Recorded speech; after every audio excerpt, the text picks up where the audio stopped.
We are looking at how to pronounce these three words that may look relatively similar.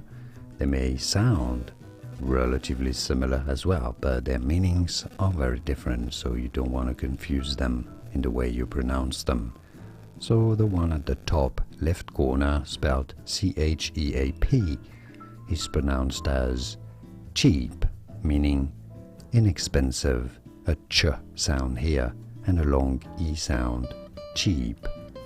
The one at the top right corner is a type of large boat, a ship, a long E sound and a sh sound rather than a ch sound.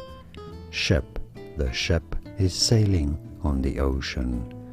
The bottom word is an animal we make wool out of, and then pullovers and stuff.